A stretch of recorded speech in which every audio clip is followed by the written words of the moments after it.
Good morning mga kaidolo. Ngayon, magluluto tayo ng tokwa at baboy. Tara. Simulan na natin.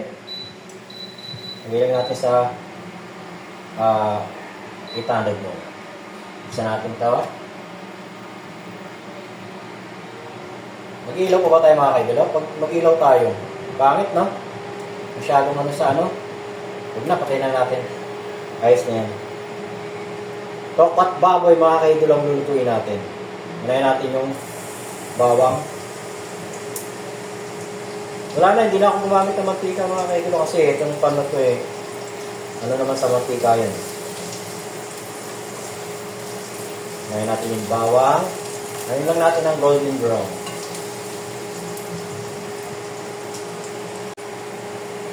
Lagyan na natin yung sibuyas. Lalagyan natin black beans. Yan mga kaidolo. Ayan, lagyan natin sibuyas. Mga kaidolo, lalagyan natin siya ng kamatis. Nasa inyo po kung hindi nilalagyan ng kamatis o lalagyan nyo. Basta ako, sayang naman yung kamatis sinug na wala nang paggagamitan. Ilalagay ko na rin. Ayan. Nasip pa sa toyo. Bango. Ito pala, ulam na. Sunod natin yung sili. Isa lang. Isang sili lang. Isa lang yan.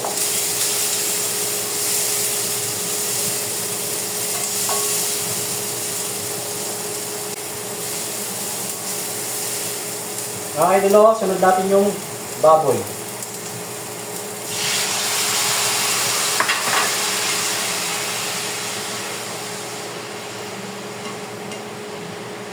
Lagyan lang natin mga idolo.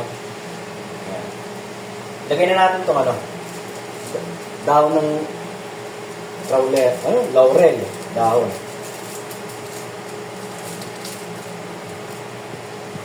Lagyan na natin yan mga idolo. Uy, malumas ka. Yan. Lagyan na rin natin itong pamintang durog. Dalawa lang mga idolo. Haluhaluin lang natin mga kayo. Tapos, takpan natin.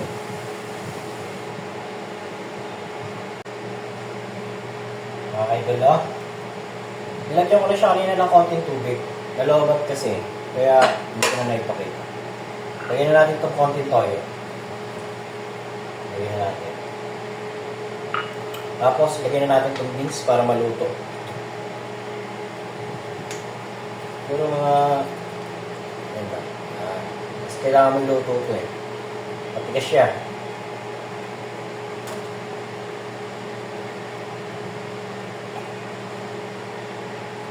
Pakuluan lang natin ng 2 kulo, saka ilagay natin yung tokwa. Wait lang po natin mga kaidolo. Bango! Bango! Lagyan natin ng Ajinomoto. Pas muna tayo sa Magic Sarap. Ito muna tayo, Ajinomoto. Kasi may tira tayo. Haluin lang natin mga kaidolo. Ang bango na niya. Suabe. Lagyan natin ng isang oyster sauce. Pagpalapot. Isa lang mga kaidolo.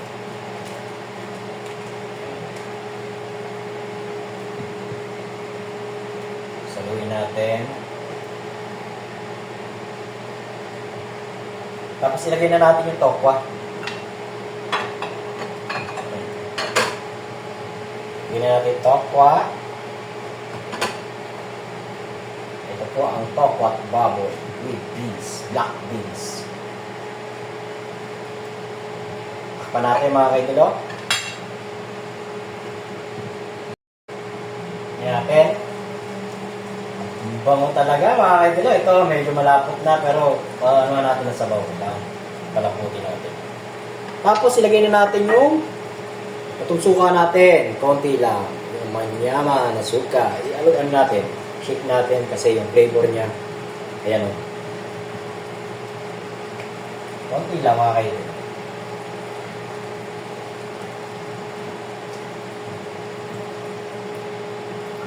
Okay. Nice na yan mga kaidolo. Yung iba, sabi, pag nilagyan ng suka, huwag daw haluin. Pero ako, wala naman ano, di ba? Ako hinahalo ko para bumalance kasi merong ibang part na sinisipsip ng ano yung suka doon kung saan bumagsak para makalat siya. Ayan, mga kaidolo, malapit na siya. Pa natin, kailangan natin maluto. Yan na po. Tokwat baboy with black beans, mga kaidolo.